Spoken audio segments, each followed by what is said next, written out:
I'm Joe Ducey with the Better Business Bureau, and this is Joe Knows Better. BBB's Michelle Marin is with me, and we're joined by Dave Riccio with Tri-City Transmission and Auto Repair Service, and Eric Newton with Curt's Auto Repair. Guys, thanks for being here. I think it's good stuff. A lot of people want to know about this. You talked about before. All right, we tease people a little bit about when you should be coming in with your car. When should you be doing that? I mean, I've been guilty of that. You know, like the night before, I want to make sure that we're safe on our trip. Let's have these guys look at it. I would say 2 weeks, because if you do get anything repaired, you don't want to head it out of town even after, a week after repair. So 2 weeks ahead of time, plan ahead. You know you're going to go. Okay. Okay. Same? But I would say the same thing, but the biggest thing is actually, look at how much you've spent over the years. If there's normal maintenance, there's a normal schedule. You can always ask your mechanic, hey, what's coming up? How much am I going to spend? If you give yourself... Real quick about that maintenance. Okay, I was going to wait a little bit, but since you mentioned it, you see in the car, what you should have your maintenance. I haven't always done that. I mean, do you really, should you have to do exactly what the manufacturer says here? Can you fudge on any of these things? Some of you definitely can. Some things they're overzealous in the recommendations, and some things they're what do you have to have? Enough. Oil change every 5,000 miles. 5,000, not 6, not 7? No, I mean, my Toyota says do it every 10,000. I do it every 5. Okay. Yeah, is that across all manufacturers? Yeah, my truck says 15,000. I do 15,000 miles? Yes. Dang, man. Yeah. Diesel? So it's a diesel, but so I do it half that. Okay, that. Anything else that you need to... Tires? Tires, I mean, for sure, you should be rotating your tires every 5,000 miles. And the best way to do it is, if you buy the car at 0 miles, at 5,000 miles, you get an oil change and a tire rotation. You do it again at 10. So just keep on the 5s, go in every 5. Okay. And then it's easy to keep track of that way. What can you you don't want to get in trouble here, but let's just say you personally, you're not advising people to do this, but if you let something slide a little bit, what would it be? I don't know. Fluids? Probably not the fluids, because here our temperature here is just brutal on fluids. So fluids are important to kind of keep with these things? What about struts? Because I just paid $2,000 yesterday to get my husband's truck. This is why you're here, by the way. Right. We're going to talk about us, our stuff. Yeah. The strut manufacturers are really aggressive on their timing. I find that they probably are a little short. They say 50,000 miles on struts and shocks. I find they really about 80 is probably really good on those. I mean, I've heard 80, but sometimes I get in cars at 120, and I'm like, man, they're still great. So what I hate to do is take off the good factory struts and then put an aftermarket strut. They're not as good. No. So I think suspension is oversold. Yeah. Okay. Sure. So that's a good point, though, because you just talked about the quality of the strut replacement. And I feel like that's a big thing that we see here at PBB when it comes to the quality of the parts that are being put in during the replacement. What can we talk about to give consumers the right information they need to go into something where they're going to agree to a certain quality of parts or not?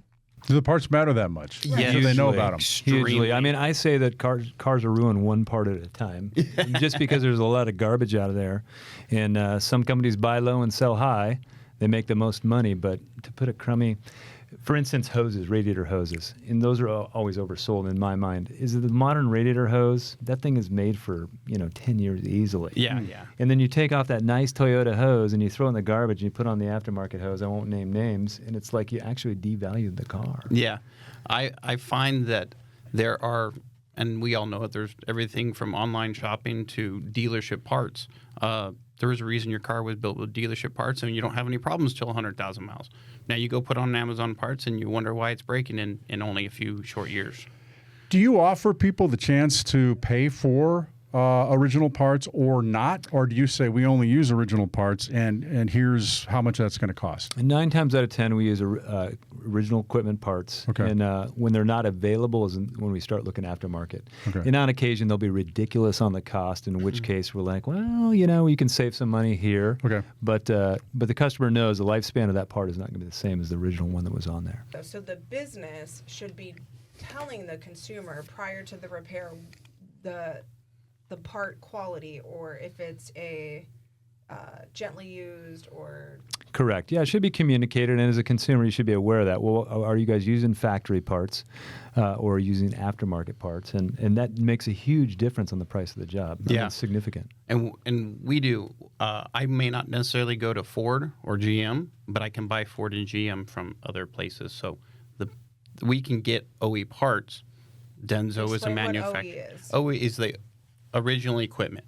Okay. So that means that if it came off this alternator, starter, water pump, whatever, made by, let's pick ABC company.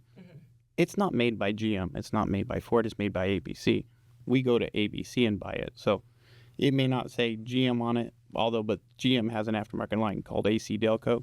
It's the manufacturer. They just put a different name on it. And what you're coming up with the difference between OE and then OES, so original equipment supplier. Yeah. People at home are like, oh man, I'm gonna remember all this track of all OE. that, yeah. Hey, let me ask you, because we were talking before. I've got a car. I got an older Lexus, 2005. Everybody says keep it.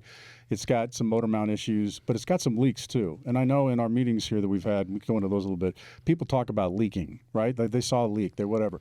And I think the concern is people who pay for something may pay $1,000, $2,000, Michelle paid, and then find out later there was a bigger issue. They wouldn't have saved the car. Right. The car's only worth like $1,000 now because some big thing happened. Should the car repair shop have noticed that? Does it depend on what it is?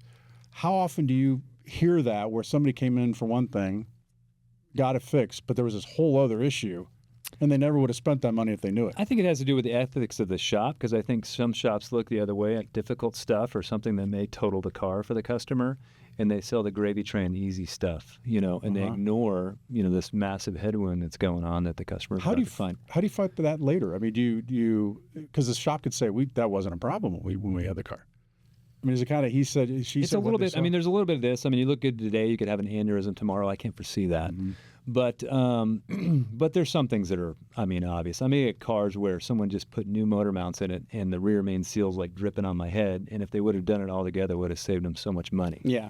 But that shop doesn't do rear main seals. Yeah. Okay. But basically the owner then has to know some of these things. Like, well, that could have been taken care of because I knew when I did that. A lot of we're like kind of clueless about a lot of that. I think it's a matter of, you say, well, how do I pick an auto repair shop? You got to do the homework. How long have they been around? Are they a member of the Better Business Bureau? You can look at reviews. You guys are both accredited businesses. Yes. So yeah, thanks for that. You can look at some of that stuff. Ask around. Do people know if this is good or bad? But we see, because we're looking at complaints all the time, the people after they've already authorized a $6,000 repair that ended up being $12,000. We had a case on that the other day, right. And then they go read the reviews and they're like, "Well, the price tripled by the time my car was taken apart." You got to do your research up front, especially when we're talking about major repairs. And you go start a relationship. You don't.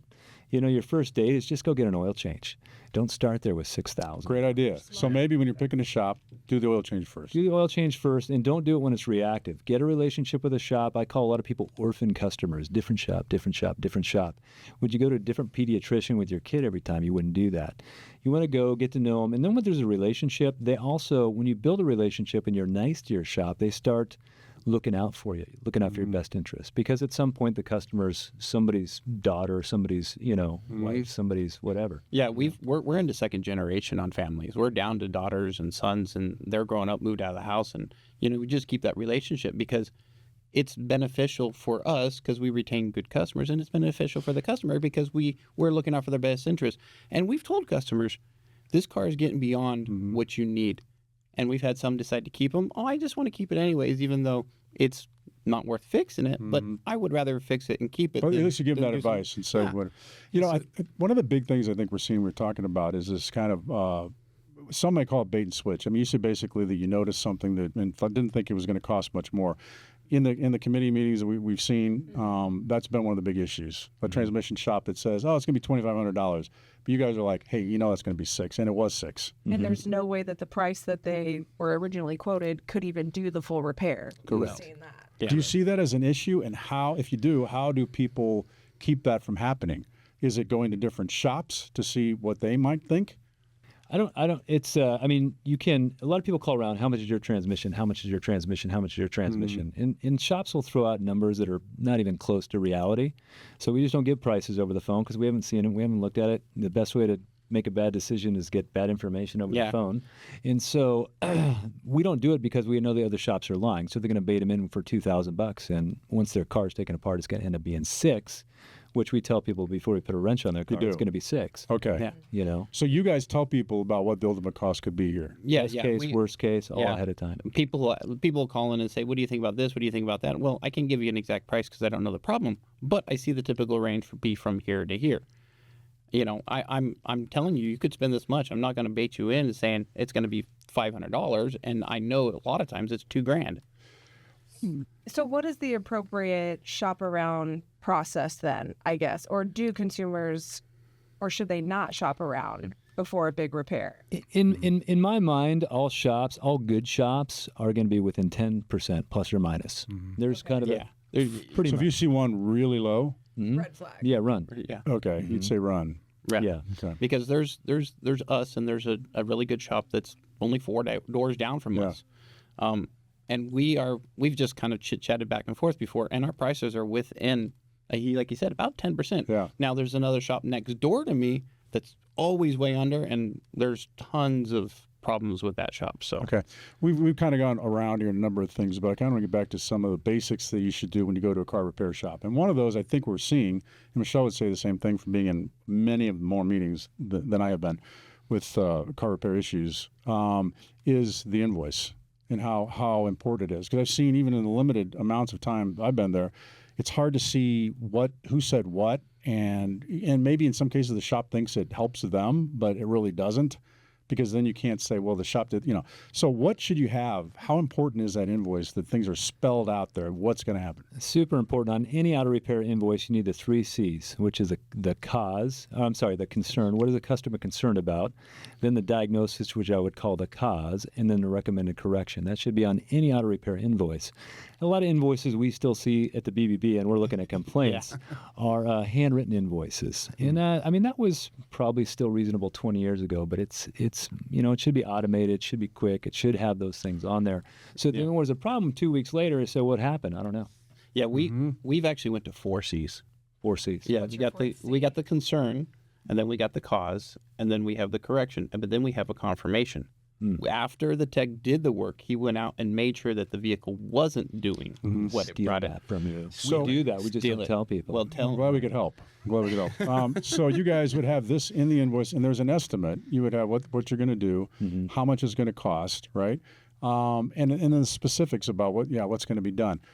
What people don't know, I think, is that, and maybe Michelle, you could say a little bit about this, is that these guys are part of a committee that comes in basically that volunteer their time to look at some of the harder complaints that the BBCs. Yeah, so there are complaints that have been filed in Arizona, and these gentlemen, including another 7, come in on a quarterly basis to look at some of our most complicated auto repair industry complaints. And we don't have the ability to take every single one, so full disclosure on that. But if there's enough documentation, if there's enough information, invoices, third-party assessments, pictures, And there's a disagreement between the business and the consumer. So you bring it to this panel of experts, and they decide what might work. Right. Not that it's mandatory, but Right. yeah. But what is the most ethical outcome for this particular consumer and business interaction? In those that you've seen, is there a common problem that you see pretty much all the time? I mean, when you see these issues, what are the big issues between consumer and business? Paperwork's one. Expectations. the other. Paperwork meaning what? Not. Documentation. Not Because documentation. that's all we can look at is documentation. Otherwise, it's he said. Do you remember she any said. particular case? Was it just like?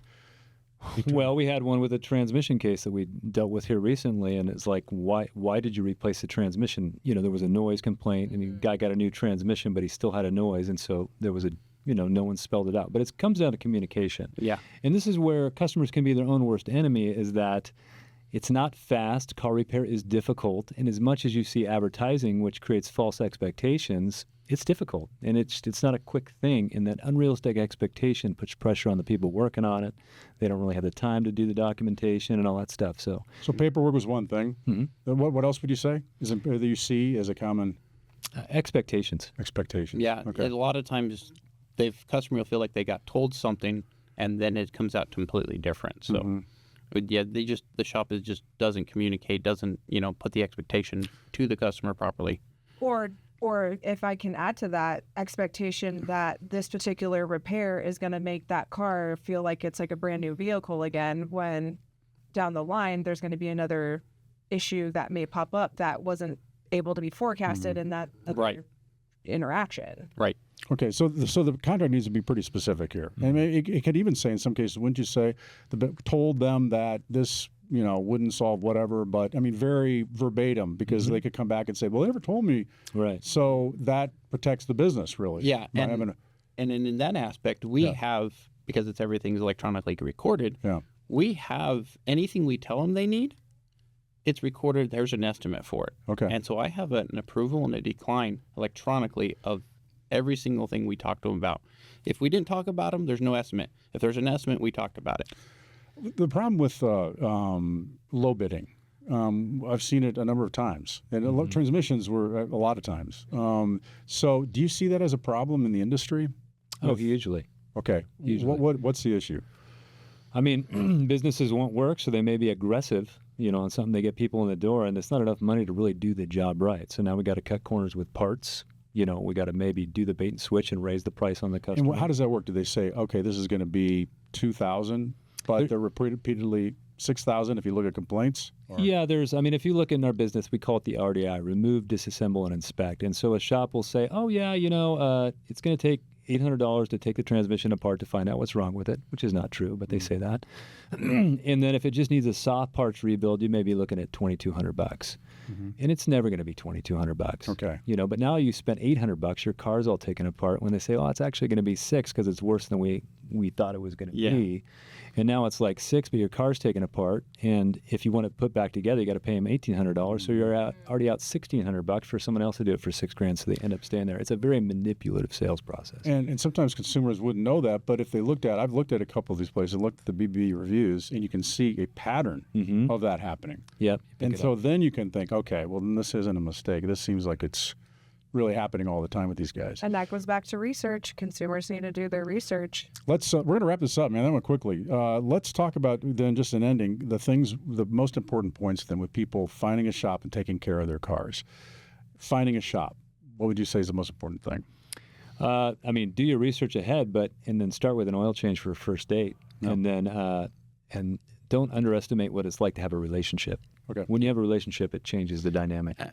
Talk to your friends, talk to your coworkers. Everybody's been through this process. Everybody has a car. Everybody's been through a repair process. Talk to them. They know who's been good, who's been bad. And then if they give you names of 4 or 5 different places that, they've all liked, do your research. Some are going to be close to you. Some aren't going to be. Some you'd rather drive across town to go have a relationship with, just because they talk, because they're willing to, empathize with you and things like that. It's just, our customers are part of our family. If they call us, they've called us late, they call us early. Okay. We're just there to make it for them. And then once they get in the shop and they have their car looked at, it's important that they get back an invoice that's detailed, an estimate. What should they take back? That's important. Oh, an invoice for sure. Yeah. If you can't get an invoice and it was just, here's your electronic ticket, send us your $12,000 because, that's what you were told the bill was, and you don't have a record of everything that went on, that's just an absolute red flag. Okay. All right. So you should have that spelled out. And then the other thing about maintenance for your car, to keep it from being in your shop. Best things. Don't defer maintenance and don't defer repair. If every time you go in you say no to something, because they do need things. You do need cabin filters. You do need air filters. Do you need cabin filters? You do. Oh, yes. Oh my gosh. And I they're pulled so one out the freaking other hard to day. I was like, replace. do these people even know they're breathing this? Yeah. Because but they're behind the glove compartment. You have to take it apart. Yeah. It's like, man. And if you don't want to pay somebody to do it, go watch a video on YouTube and do it yourself. But you got to do. Okay. There's things they do require money. I will take that. If you budget for it, it's like, Joe, you said you needed motor mounts on your car. Well, that happens somewhere between $80,000 and $120,000. It's coming. Yeah. Okay. So it's a regular thing, and don't be surprised. Oh my gosh, how can the car need motor mounts? It's a normal thing. Things wear out. And that's something they can find online, I guess, about the common things that will happen with your car and whatever make and model, right? Yeah, absolutely. Kind of the pattern or the life cycle of things. So motor mounts 80 to 120. All right. Anything else you want to talk about? No, that was great. So to be part of this committee, what's the committee called with the Better Business Bureau? It's called the Auto Repair Advisory Committee. Advisory Committee. Okay, maybe 4 times a year. And if you file a complaint with the Better Business Bureau, you're not necessarily going to go there. Right. But if the business doesn't necessarily come through, and there's a disagreement, some of them may go before these guys. Absolutely. Okay. Keep You know your what? documentation, because if you don't have your documentation, we can't take. That's the because we key. have nothing to look at. Yeah. And I would like to add about that, because most of our meetings are arguments, and they're only arguments because we care. Yeah. We're really trying to find the right answer, and so, we got to kind of sift and sort through it to get to the right answer. But yeah, that's why we argue. All right, guys. And I love those, man. You guys really, I mean, they're back and forth. And you're like, no, man, you've seen that doesn't happen that way. What are you talking about? And then it's like, but nobody has any hard feelings. It's No. great information, and I've learned a lot by just even. And here's the referee. Yeah, she does. She's like, all right, guys, pump the brakes. Yeah. All right, that's Dave Riccio, and owner of Tri-City Transmission and Auto Repair Service, and Eric Newton with Curt's Auto Repair. This is Michelle Marin with the BBB. I'm Joe Ducey. Follow us here, subscribe, and learn more about good consumer practices and finding good businesses. I'll see you next time.